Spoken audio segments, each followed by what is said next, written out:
The flames of war burn ever brighter. This is the Civ Battle Royale X, Season 4, Episode 22, Abandonment of Peace. Hello all, I am Rose, your narrator for this episode of the Civ Battle Royale.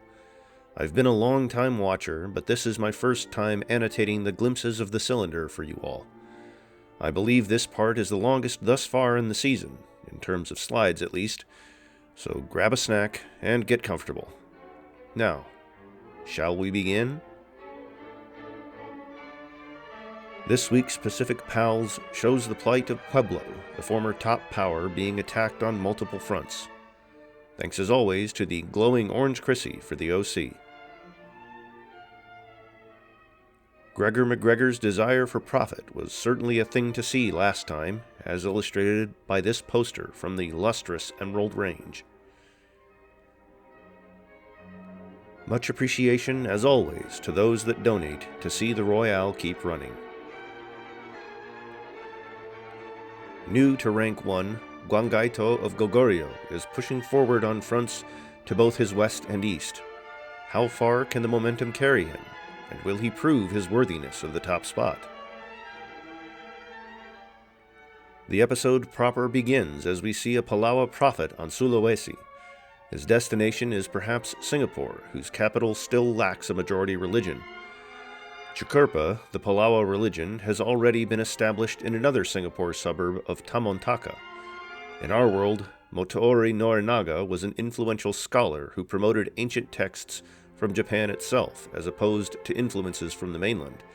It is a touch ironic, then, that on the cylinder he finds himself proselytizing far from his homeland. The Zhang-Wagi war rages right next to the defenseless prophet, as Wagi units are creeping towards Lametan.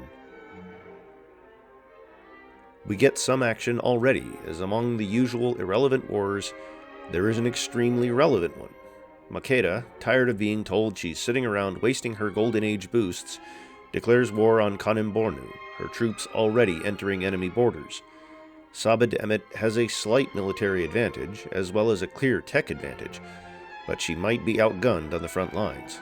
However, her production stat dwarfs Kanem's, which should allow her to back up this first wave soon. The terrain around Njajema makes invasion tricky, but Minya is on the flat of the Sahara, and looks like the easiest target. The King of Soul, the progenitor of funk, brings his tunes to the Malay Peninsula. Inspired by the random mountain next to him that everyone agrees is Siamese property for some reason, his songs rally the many suburbs of Singapore in their ongoing fight against their western neighbors. We also see a fairly sizable Iko Iki fleet trapped in Siamese waters. When last we saw Hawaii, Goguryeo had Kochiti in its grasp and was on the verge of taking Zia. That invasion seems to have evaporated, leaving only 5 boats to contend with quickly approaching Puebloan reinforcements from the mainland. That said, Goguryeo galleons out-tech Pueblo carracks, so the fight certainly isn't over yet. McGregor rejoices as the Taino take their turn moving into St. Augustine, expecting to take ever greater profits from his beachfront property. Unfortunately for him, something obviously went wrong in negotiations, and Aguebana orders the city set ablaze. The immense happiness deficit that the Taino are in means that it looks set to go through, too. Seeing his condos going up in smoke, all McGregor can think of is to throw himself, weeping, at the feet of the Seneca longswordsman camping on the outskirts of the city. "Please, save my profits," he chokes out, his gaunt and tear-stained face caked in ash. "You can't let them burn it all." The longswordsman is thoroughly nonplussed and plans to heal back to full health. A new turn dawns, and Bukhara tires of Balkh being cut off from their other cities by some vicious Harappan citadeling, and war is declared. Unfortunately, those very citadels make any progress into Harappan territory extremely difficult, and the mountainous terrain certainly doesn't help matters. Bukhara does at least seem to have open borders with the Afsharids, so they might be able to bring some units around that way for a flank attack. In only a single turn since we last saw it, the defenses of Autun have been taken into the red by a barrage of English arrow fire. There is even a chevauchée ready to swoop into the city as soon as it becomes weak enough. Maybe this will finally be a turning point in England's long wars on the continent. In a reversal of fortunes, not only does the assault on New Sarai disperse for now, not only does Xiao Tun return to Mongolian hands, but even their attack in the north goes through, Varsed falling to Sorgag Tani. Goguryeo forces remain on the offensive, however, notably stationing a trebuchet in range of New Sarai. Mithridates, realizing that his Yue is much more powerful than described, feels a little bit guilty and decides to send only 5 units in the attack on Makhnovia. Even then, the anarchy on the bustling streets of Ekaterinoslav makes it a soft target for the top-of-the-line Pontus galleons. Makhno, so used to spreading discontent among his enemies, is unprepared to have his own trick used against him, and can only field a few flagging crossbows to try to repel the invaders from the far shores of the Black Sea. Vijayanagara's luck has run out. Harappa has withdrawn open borders at some point, cutting the defenders of Mergar off from reinforcements. Whittled down, we observe the Afsharids taking control of the city with little resistance, merely a single ship left to make a last-ditch effort at reclaiming it for the Vijayanagaran throne. This also scuppers the Singaporean navy in the area, also hoping to snipe it off of Vijayanagara.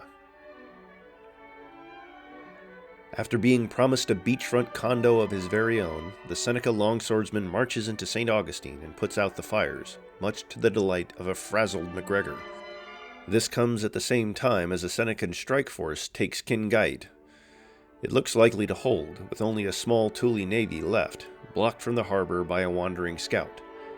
The Taino fleet stretches along the eastern seaboard, but strategic settling means tiles to attack from are few and far between. Another assault on St. Augustine might be possible, though. In other news, more civilizations declare war on Harappa, one of them very relevant, and the other less so. We get a shot of Tiwanaku, shrunken slightly from the coalition against it, but largely holding on. Their unit carpet is looking a touch thin, but it's not egregious compared to Hustis' neighbors. They also field a lot of musketmen, which both New Holland and Ecuador lack. A well-placed Bora Bora citadel also secures access to the western coast for Puni, although sadly there is not enough room to squeeze in another city. The most relevant part of this slide is on the sidebar. Vijayanagara, frustrated by the betrayal leading to the loss of Mergar, joins the powers declaring on Harappa. Also, Rikyo Maya, in her single allotted action per episode, builds a wonder. Tiwanaku's war with the Tehuelche takes the form of a measly swordsman being sent to die in the sea. Ose Tutu, sneaking back into the cylinder for a second chance at glory, decides to join the mighty Tehuelche nation on the front line, sure in himself that he's picked the strongest and most relevant contender to side with. Krishna Devaraya makes his own luck, as that heroic ship brings Mergar back into the fold, for now, although without a well-timed peace it seems destined to fall again. We also see units from both Vijayanagara and the Kossuths closing in on Lothal, which is barely defended. Vijayanagara has only a single melee unit, however. A huge Zheng force closes in on Tanglong yet again, Koshinga desperate not to let the capital slip through his fingers. Merely a single Viet melee unit remains nearby, promising that gains made could be more permanent this time. However, his desire to take Tanglong could come at the cost of a different capital, as Wagi units stream toward both Simue and Tabak, Bolim having secured open borders with Singapore. Zhang declared this war opportunistically, but the tide has truly turned now, and all of the former Maguindanao lands are in danger. We get a nice shot of insular Bora Bora, showing off their impressive navy.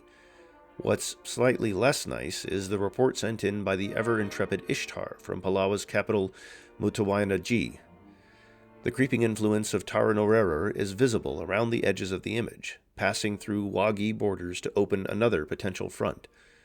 The Palawa ships are slightly lacking in terms of tech compared to Bora Bora's, however, and Bora Bora also had the higher military score at the start of the episode. A naval invasion would be a hard fight. The only reply Ishtar receives in return for her intelligence is an order to move to the other side of the continent. She sighs, packing her bags, and prepares to enter Noongar land.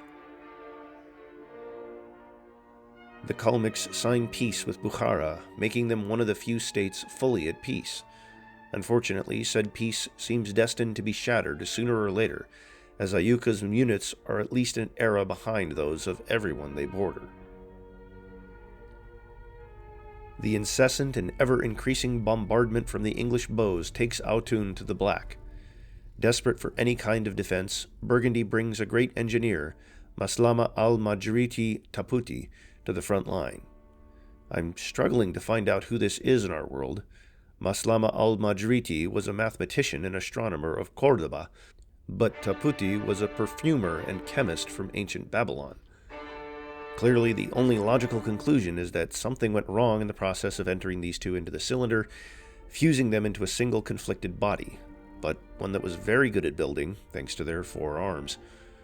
Also, if Taputi Maslama al-Majriti is expended for production, all it would take is a single step from one of the many nearby chevauchés to wipe all that production away, obscuring that the engineer's sacrifice ever happened at all.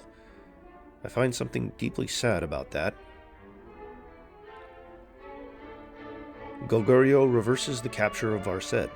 Now that we can see this front, though, it's clear that Mongolia is committing a greater force than their opponent. With some speed, Sorghag Tani might be able to leave this war with a capture. On the other hand, Gwanggaito's forces are amassing near a thinly defended Otrar. And here's the other city capture we saw last slide. It turns out a few galleons is all Goguryeo needs to take both Kochiti again, as well as another island on the Hawaiian chain. Both players are wielding scant armies, so ultimate victory most likely will go to whoever can reinforce quickest, or whoever can leverage the best timed peace deal. 5 leaders around the world wake up today and decide they want a slice of Kanem Bornu. The Alawites will be hard-pressed to reach them through Sierra Leone, but Rome is a potentially relevant foe. However, the Roman army seems to be concentrated in the north, fighting their other wars, so it remains to be seen whether Trajan can leverage this opportunity. For their part, any advance Saba de Emmet was attempting has dried up, and in fact the Kanem forces are entering the territory of their former city Nkong Samba. Despite the clear tech advantage, Kanem's sheer numbers seem to have Makeda on the back foot in a war she declared. She needs to leverage that production difference, and fast. Still unable to breach the Harappan citadels, Bukhara calls upon its unique beg for aid. It strengthens nearby units when leaving friendly territory, and thanks to those very citadels, there isn't exactly a lack of enemy land nearby. We'll see if Bukhara can use this to make any progress, though. I have to admit, I'm doubtful. Deciding that the Crow are stretched too thin by their war with the Tuli, the Osage declare war to try and take nearby Chuchuche. However, they don't have too many units committed, not to mention only 3 tiles to work with between Pueblo and the Great Lakes. Strategos Pahuska needs more than just strategy to make some gains here. Trajan makes peace with Charles, deciding there is no headway to be made toward Nancy, and perhaps looking to bring his forces south. Rome really needs to aim for Ingolstadt if they hope to get any further in Europe. Well, the deceptive power of even small numbers of galleons has come up a few times this episode, and Singapore's navy sees an opportunity. There are no longer any Vijayanagaran units nearby, and Singapore isn't at war with the Afsharids. Somehow, the victor of the Vijayanagara-Afsharid War for Mehrgarh is Singapore. This is really pushing it if Lee Kuan Yew still wants to be considered a city-state. The Strategos strategies have inspired someone who does have raw power. The Yellowknives, who have been rising the ranks, decide to prove it by making a play for the Crow. They're not messing around. The greatest force, backed up by a citadel, is aimed straight at the Crow capital of Baaxabuashe. Tanglong falls once again to Zheng. Its HP remains low, and the Dai Viet trebuchet and longswordsmen both still live, so there are almost certainly more flips in store. They are supported by Lampiao, a great general who in our world was a Brazilian bandit. Ironic that he loyally defends his sovereign to the last in the cylinder. By some miracle, Autun stands, and it would take some work to clear a path for an English melee unit. Emboldened by this, Charles of Burgundy makes the very sane and rational move of declaring war on the Visigoths. The border is teeming with units that would like to see Asturica recaptured. I can't see a way for Burgundy to escape unscathed anymore. Indeed, the motley defenders of Tanglong retake it, saving its dwindling population for yet another turn. Koxinga must be desperate to be done with this front. The sleeping giant of the Pharaohs finally makes another move. The inhabitants of Sidragota are actually perfectly safe, a wall of ocean tiles preventing the Visigothic carracks from entering. Tronder's real goal, despite the focus of this slide, is most likely the errant Visigothic colony in Ireland. If he wanted to, he could probably use his massive navy to take these Visigoth islands as well, but the troops are not yet in place. Goguryeo's turn, and New Sarai is in the black. Xiaotun isn't too healthy either, but at least it has an army around it. New Sarai's only defender is Thutmosis I, who finds himself very far from his homeland. Latvia has been citadeling away at its south, claiming a healthy amount of new land, although not enough to fit a new city in. Their invasion of Nuremberg is also going healthily. Good work, Latvia. Mogadishu is gaining their unique Ouassier, a stronger caravel replacement that gives a variety of extra yields when adjacent to cities with trade routes. This makes them slightly stronger than the boats of the Carmatians to their north, although fewer in numbers. They're also just inferior to the galleons that Mogadishu also has. We can also see that Sabah has sent a single Badan to attack Belgaum. Great job, Sabah. You'll get there eventually. Ecuador recruits Buster Keaton, a famous comic actor of the silent film era, to try and boost morale. Unfortunately, the cylinder hasn't quite worked out what a film is yet, so they've stuck a paintbrush in his hand and told him to draw the landscape of Panama instead. The best word to describe the New Holland-Tiwanaku front is tepid. Both sides have a few units wandering into the other's territory, but neither seem to actually be committing any real force. I'm almost tempted to say Bora Bora has the strongest army in this image, and they're hardly in it. The semicircular Republic of the Kossuths takes center stage, their army of knights closing in on Lothal. This will be a long siege, but Lothal is practically undefended. With the current units fielded, I can't see Vijayanagara taking the city, only softening it up for the Kossuths. Side note, but we've been seeing several of Shang's cities leave their perpetual resistance lately. Could a resurgence be in the cards? In perhaps the most exciting front we've seen all episode, an incomprehensibly powerful force consisting of 2 Mogadishiwi boats clashes with the equally mind-boggling power of the Ndongo Navy for control of the ultimate prize, Lagano. Toning down the sarcasm a bit, Mogadishu does have a few more boats on the way, including galleons, which compare favorably to Ndongo's carracks. If there's anything we've learned this episode, it's not to underestimate the capabilities of a couple of galleons. The Taino are stocking up a large collection of caciques, their unique great general. Unfortunately, they gain no benefit from doing this, as all a cacique does is increase the Empire's culture and faith upon being born. Citadel someone. MacGregor saunters into St. Augustine, eager to survey the state of his condos and work out who he can sell them to next. Unfortunately, by the time he gets there, someone else, presumably the Taino, has torched the remnants of the city to the ground. Refusing to believe his eyes, the destitute scammer wanders, a broken man, around the charred corpses of his dreams, limply placing poster after poster advertising your dream beachfront property on the blasted remains of walls. The Seneca longswordsman, having gained a strange kind of affection for MacGregor over the past few years, sheds a solitary tear. Some inconvenient borders mean that Damanhur was hard for Kanembornu to reinforce until the actual outbreak of war, and it is already surrounded by Rome.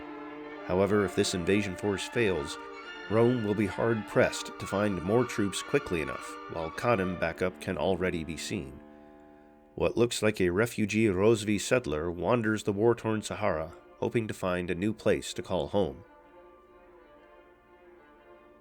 The thrust at Baaksawashe might not be seeing any gains, but poor Bakhise, tossed around between so many powers before, is under threat yet again.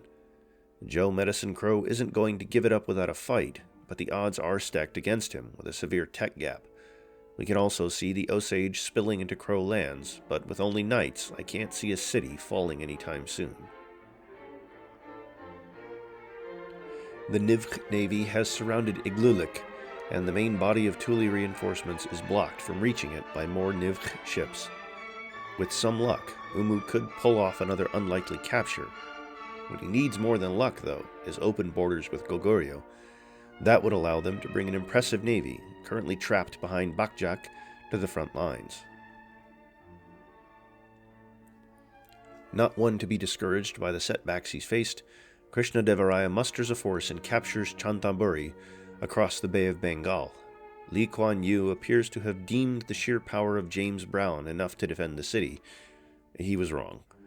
Vijayanagarn forces are also making an attack on Kalibangan, although there are a few too many embarked units to get anywhere soon. The Wagi forces have consolidated around Simue, bringing it to half health. I don't know what Koshinga could do to save the city. Closer to the Wagi heartland, still populated by rebels, we can see a great merchant looking for a good place to make a profit. In our world, Sarah Breedlove, aka Madam C.J. Walker, was perhaps the first self-made millionaire woman in America. Tang Long is in the black once again, Zheng enlisting the help of Zhu De, a major figure in the CCP's rise to power. Koshinga really needs this front to be done with if he wants any hope of saving any former Maguindanao. We take a short break from the action to admire the spread of religions across the cylinder. Only a few areas remain uncommitted to any religion, notably the Irish, British, Icelandic, and Greenlandic Isles of the North Atlantic. Romania, Tehuelche, North India, and the Taimur are other largely irreligious areas. According to the stat sheet, Ikko Ikki's Jodo Shinshu is, or was at the start of the episode, the largest religion, whether in terms of cities or population. It finally happens. After far too many years, a chevauchee rides triumphant into Autun.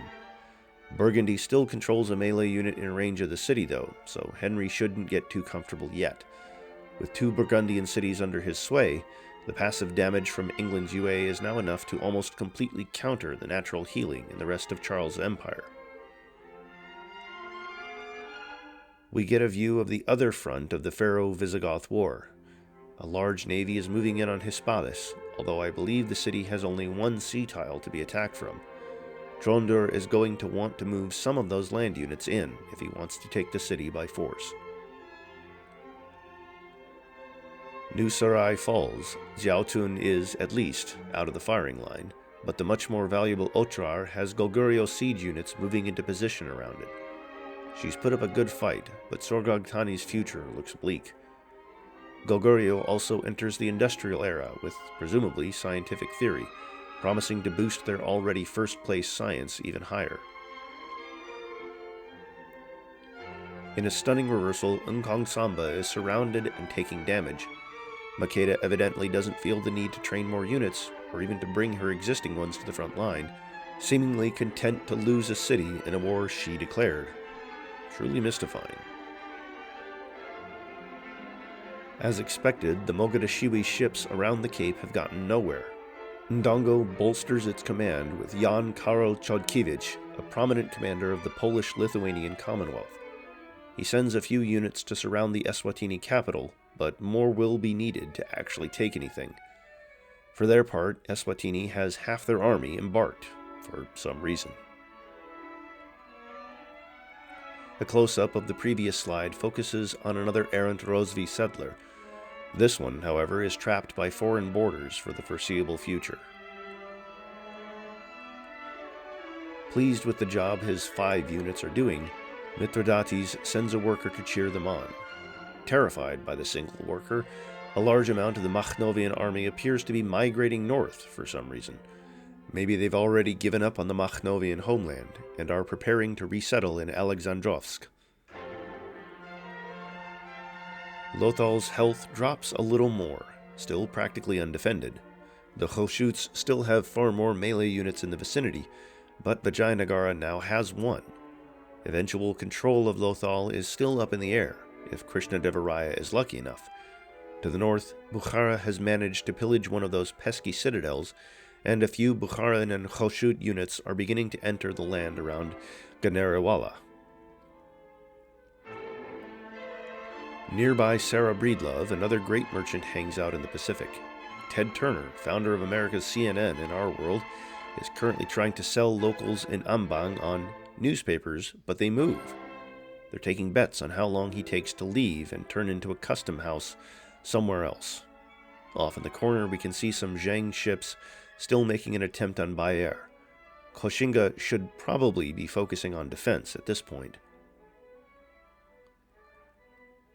The cities of Hawaii continue to flip back and forth, most citizens killed or fled.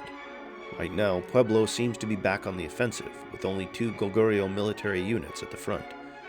What Pueblo is lacking is melee units, with only 1 to be seen. A few things to see in this shot. The Pharaohs have a lot of units on this side of the world, a lot of them the ever-present Grindadraps though, which they might want to ship over to their active war. Kingait and Chenusio continue to take light damage from Taino raiders.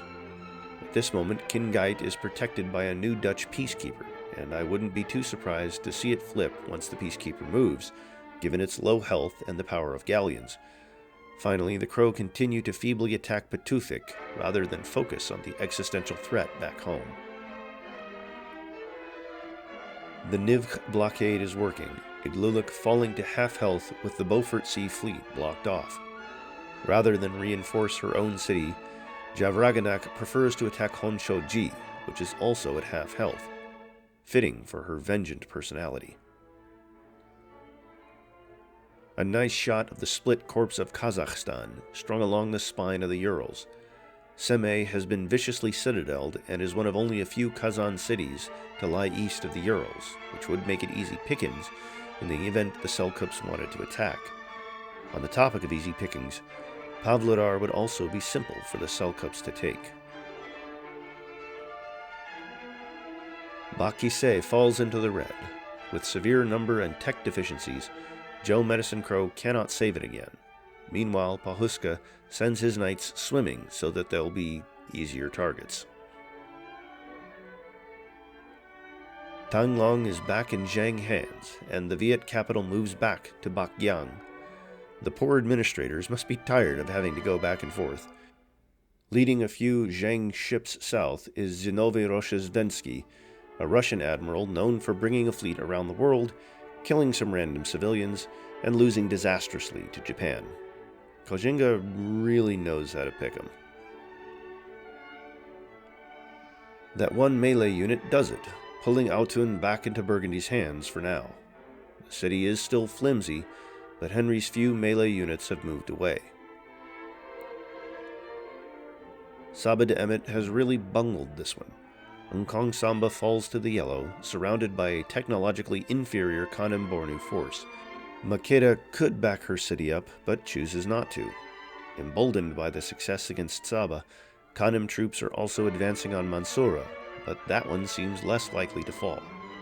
Nothing is impossible at this point, though. Ignoring for now that titillating text at the top of the screen, we look at the very north of Kazan. Not wanting to let the rump out of his sight, Moshomadamin has built a complex of citadels and forts on the endless snow.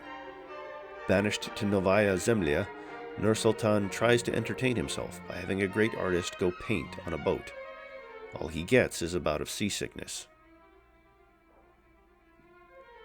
We turn our attention to the alert, where Latvia has broken through Nuremberg's defenses, creating a new end to the Latvian curve. Bavaria still controls a host of catapults and a few melee units nearby, so there may be a few flips in order. Here we see the reason for the Osage's questionable moves during this war. Scrooge McDuck, fleeing as far away from the war front as possible with some personal guards, is advising Pahuska to save as much gold as possible. He'll sell the Strategos on the idea of building a swimming pool made of money in Genandawa soon. James Brown flees back toward the center of the city, alerting Singaporean troops to the incursion in Chantaburi. The Navy quickly retakes control of the suburb, but Vijayanagara is not ready to give up on it either. Overall, Singapore has the stronger navy in this image, though, so they seem likely to be the ultimate victor. Oh dear, it looks like the end has come for Harappa. The Afsharids declare war, meaning Went Antu is now at war with all his relevant neighbors, and most of his irrelevant ones too. The capital itself is immediately in danger. I don't think Harappa is coming out of this in one piece. With Mehrgar no longer in contention and united against a common foe, Krishnadevaraya and Nader Shah make peace and look towards their new target. Goguryeo finally realizes that there's a Pueblo target much closer to home, and a large fleet descends upon the two defenders of Kapo Owinge in a two-pronged assault. Unlike Hawaii, I don't think there's any saving this city. In another underdog undertaking, Iglulik falls to the Nivkh. However, it comes at the cost of the Beaufort blockade, and a string of Thule ships are free to join the fight. The Nivkh fleet is looking decidedly thin, and without a way to pass through Bakjak, Umu will be in trouble in the end. Gregor MacGregor never left the ruins of St. Augustine. His raw grief eventually flowed through in acceptance. Accompanied by the Seneca longswordsman, he appreciated the beachfront vista not as a vehicle to profit, but for the pure beauty it held. Slowly, day by day, the two clear away the ashes, put brick onto brick, and build something new. Eventually, a few ragged settlers come back to the site, where MacGregor welcomes them, not as customers, but as friends. St. Augustine rises from the ashes, new life breathed into the dead city. However, the Seneca longswordsman knows he can't stay here forever. One day, MacGregor rises to find only a tear-stained letter on their table, only the steel glinting in the morning sun across the bay to show where the longswordsman has gone. Simue falls to the Wagi, and their sprawling forces show no signs of stopping there. A lone Tieren remains on Mindanao, but it can do nothing but delay the inevitable. Lamitan and Tabok are the softest targets for Bolim to go after next, cut off as they are from the rest of Zhang. Bakise falls back into the hands of its first captor, and looks set to stay there this time. Only a paltry force remains to defend the rest of the Crow possessions, not even focusing on the capital. It might take some time, but a Kaicho could take this all the way if he wanted. Yagan learns about the survival of Rosvi settlers and is incensed. Ever desirous of cleanliness, he thinks you should kill someone properly or not at all. Throwing out his plans for war with the Palawa or Singapore, the entire Noongar military gears up to hunt the length and breadth of Africa for any remnant stains in the Rosvi color and wipe them out once and for all. More than a little scared of staying in Noongar lands after learning of the king's unhinged plans, recruit Ishtar scrambles to make an exit, fleeing to distant Tarbakatai, in the Dzungar kingdom. We take another break, this time to study the political map of the world. We can note that it looks like Chantaburi is back under Vijayanagaran control, and that Simoe has flipped back to Zheng. And time for a more depressing, or exciting, your choice, graphic, telling us that only 5 civilizations are at peace. Florida, the Palawa, Kazan, the Kalmyks, and Iko-Iki, meaning they pieced out with Shang at some point. The rest of the cylinder rages with conflict and stinks of death. This image is eerily similar to the one from a few turns ago, down to the placement of a Burgundian swordsman able to retake the city. Hoping his expertise will help the offensive, Henry brings the great merchant Hao Qua toward the front. In our world, he was a Chinese merchant who at one point was the richest person in the world. Perhaps such economic pedigree will intimidate Burgundy? Trondur is indeed having difficulty attacking Hispalis. Despite this, he still refuses to move any large land force to Ireland.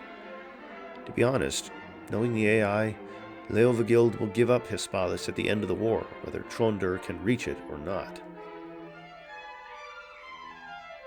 In the chilly north of Kazan, the legendary Cao Cao wanders near Yelbuga. The desolate scenery inspires a poem in the absence of a war to fight, having found himself in one of the few peace-struck nations. Despite Eswatini parking most of its land units in the sea, Ndongo fails to make any progress and makes peace. Labotsibeni Mdaluli makes it through another war. Kanem Bornu brings the inestimable Martin Luther King Jr. to the front, a sign that the citizens of Nkong Samba, long living under the Saba de Emet yoke, will soon be free? Having made peace with one Mediterranean foe, Trajan decides he needs another, declaring war on the Visigoths. With the awkward harbor at Narbo, a city capture seems unlikely. This is more an excuse for the two to throw carracks at each other. Bakise is back in Crow hands for now. Their overall situation has not improved, however. They do at least seem to have pulled out of Pitufik to focus on more relevant ground. In more bad news for Joe Medicine Crow, the Osage are starting to actually use their open borders with Pueblo to advance a much larger force. Things only get worse for Zhang as Kenyo, deciding he's tired of peace already, declares war, bringing the followers of Jodo Shinshu with him. The Nivkh are irrelevant, but Guangaito could certainly bring his fleet south after finishing with Kapo Owinge, which we can see is down to the red in the corner. The Iko-Iki themselves have a fairly large force advancing on Chaozhou, albeit one composed mostly of embark units. They'll need something a bit more potent to make any ground there. If Kenyo wanted to focus on the land front, though, Wenzhou is barely defended. Lothal falls, ending up as a prize for the Koshuts, as was more likely. The race for the capital is in full force, with both Afsharid and Khoshut units besieging the city. Gushi Khan also has a trebuchet in position around Ganerawala, so he may be able to take that too. Vijayanagara could make a play for Mohenjo-Daro, but looks likely to come out of this war with nothing, sadly. We get a shot showing off the trapped Nivkh navy. This fleet could do some real work on the Tuli front if it was released, but alas. Without any backup, we can see that Iglulik is back in the red, a sign of returning Tuli dominance over the Bering Sea. A shot of Korea and Japan lets us see a fairly large Goguryeo fleet in the strait, which could be aimed at Pueblo or Zheng. With a clearer look, Kapo Owinge is certainly doomed. Highlighted is the great merchant George Dayton, who in our world founded the entity that would eventually become American supermarket Target. He tries to sell the inhabitants of Nagoro-ji on just going to a single store for all their needs, but the single-minded population isn't desperate for convenience yet. Before you say nothing has changed, this is still the same turn as the last time we saw this front. the Visigoths have moved by now, putting some damage onto Astorica. We also have Hieronymus Bosch highlighted for us, the collapse of his patron nation inspiring some bleak paintings. As mentioned, that lone Tieren has taken Simoe back for Zheng. It's still surrounded. The Zheng army is beginning to trickle south, making taking Kutawatu or any further north hard for Bolin, although this trickle south is obviously just in time to come under attack from the north. Off to the west, a decent Zheng navy still hasn't figured out that Bakyang is inland. The might of the Tehuelche armed forces makes an attack on Pampacoani cut off as it is from the rest of the Tiwanaku holdings. Unfortunately, the great Tehuelche army isn't enough to make a dent even in this.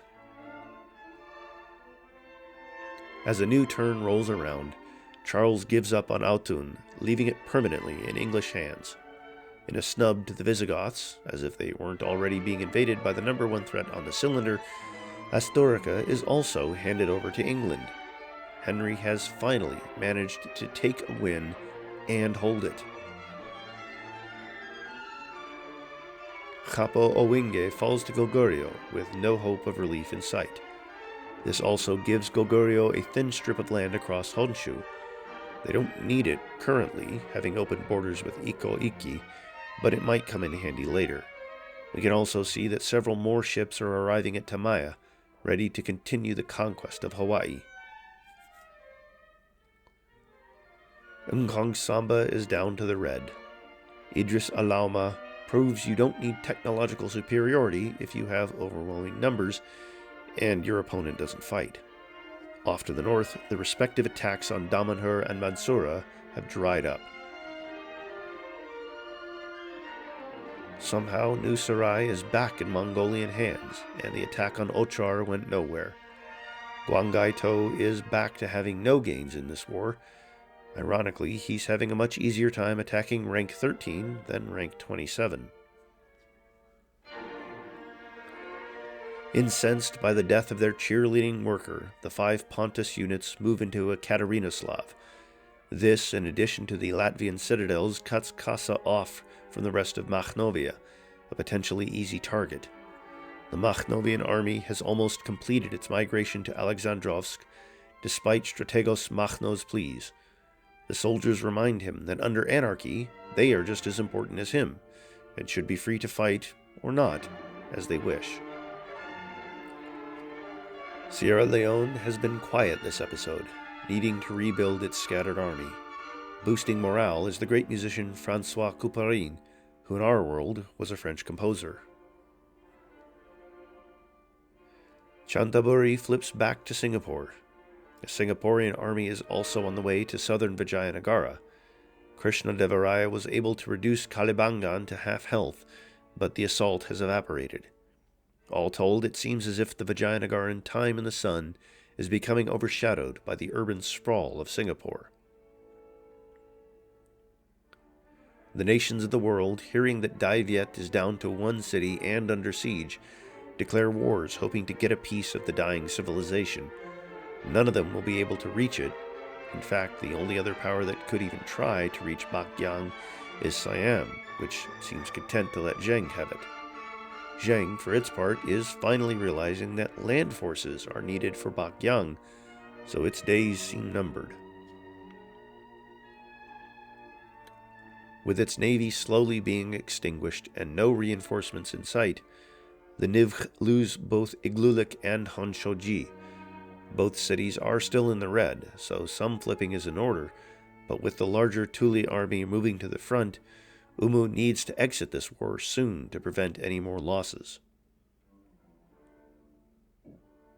Nkong Samba returns to its founder. The prophet Nagarjuna, in Sabed Emet's well-covered core, suggests that Makeda doesn't think about training units, and should instead spend more time reaching Nirvana. I don't think Kanem can press any further, but they still vastly overperformed considering Makeda was the aggressor here. To the north, the Kanem-Rome front closes silently. Never mind. Thomas Peters decides his army is good enough right now and declares a war to clean up the remains of the Alawites. He holds a hefty tech advantage, if not necessarily a numbers one, and Ismail's domain is split in half by Visigothic citadels. We'll see how it goes, but there is certainly the potential for the Alawite run to end here.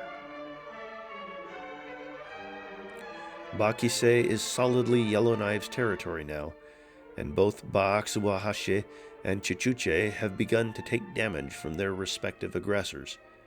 It looks like the end is closing in for Joe Medicine Crow. Chaozhou takes chip damage, but Kenyo is still trying to invade with embarked ranged units, so, as it stands, this is going nowhere. The delay has also let Koshinga reinforce Wenzhou. The Goguryeo fleet is still lurking to the north. Guangaito still undecided about whether to commit to this war he was dragged into. Igloolik and Honshoji do indeed flip, but the war is not over yet.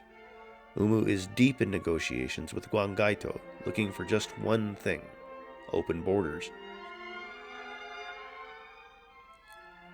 Ogedi Khan leads the defense of Pampacoani from a terrifying Tehuelche invasion, portraying himself as the only thing between the city and 2 units.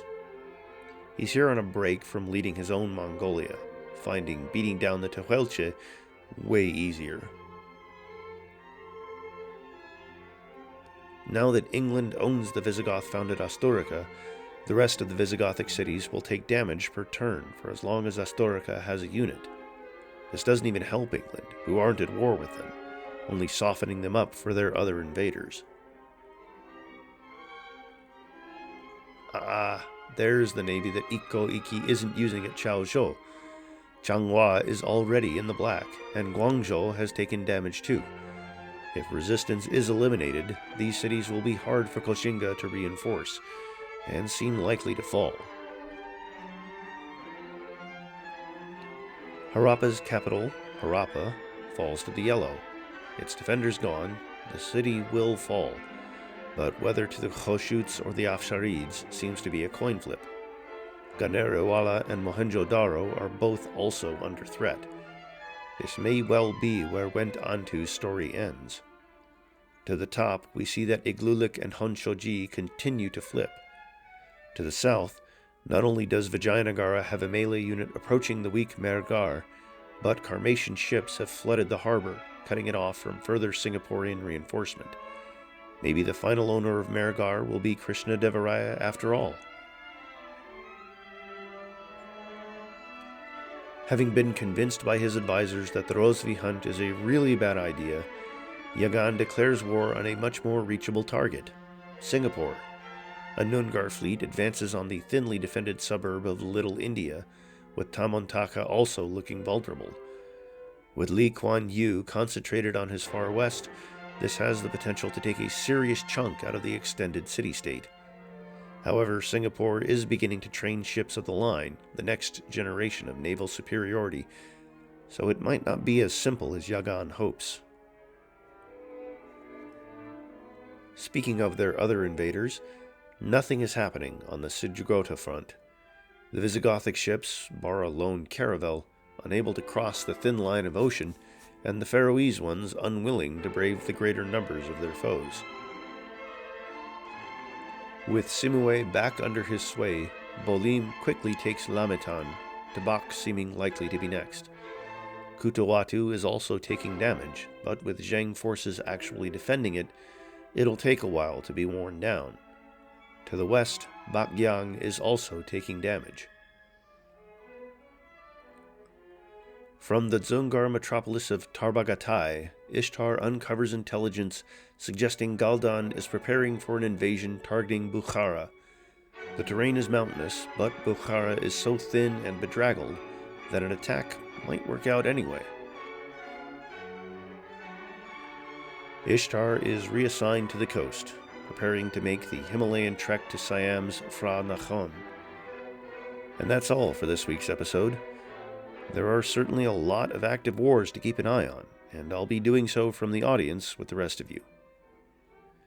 and this is the zombified remains of Doc Ito, joining our narrator in wishing you good night and saying we'll see you next time.